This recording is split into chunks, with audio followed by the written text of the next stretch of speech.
Persistent in his pursuit of knowledge, Stephen Hawking has unlocked new pathways of discovery and inspired people around the world. Stephen William Hawking was born in Oxford, England on the 300th anniversary of the death of Galileo on January 8, 1942. At 17 years old, he entered Oxford University.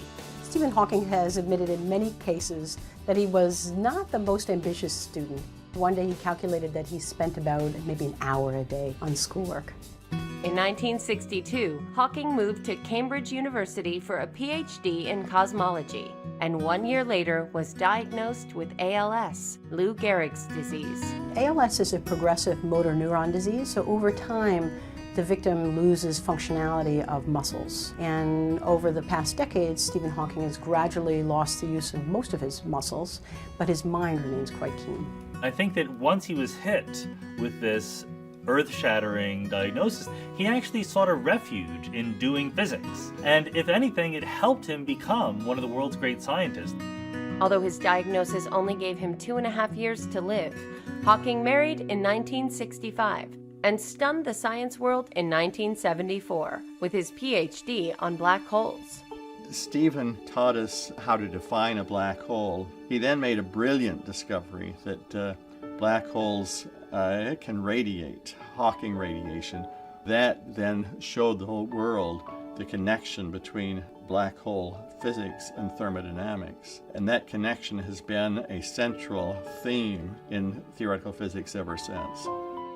He became the Sherman Fairchild Distinguished Scholar at Caltech in 1974. And 5 years later, Hawking was named Cambridge University's Lucasian Professor of Mathematics, an honor bestowed on only 14 people since 1663. Stephen Hawking is a theoretical physicist of a very specific kind. He studies cosmology, particle physics, gravity. That's trying to understand the very basic laws of physics as well as where the universe itself came from. Hawking sees things that other people didn't see, time and again. He just thinks more deeply than most of the rest of us. And those insights have had big consequences. Even though Hawking deteriorated to the point that he needed a computerized speech synthesizer to speak, he wrote A Brief History of Time in 1988, selling more than 10 million copies. Stephen Hawking's book, A Brief History of Time, which was a bestseller for weeks and weeks, was about some of the most profound questions that face humanity. It's really about where we come from and where we're headed, from a physicist's point of view. After expanding upon his work with several more books, Hawking increased his popularity by guest starring in TV shows like The Simpsons, Star Trek: The Next Generation, and The Big Bang Theory. I think Hawking is absolutely the most popular physicist, probably since Einstein. There are plenty of other physicists who are working very deeply at nature's secrets, but Hawking has celebrity status that very few scientists reach. Hawking received the Presidential Medal of Freedom in 2009.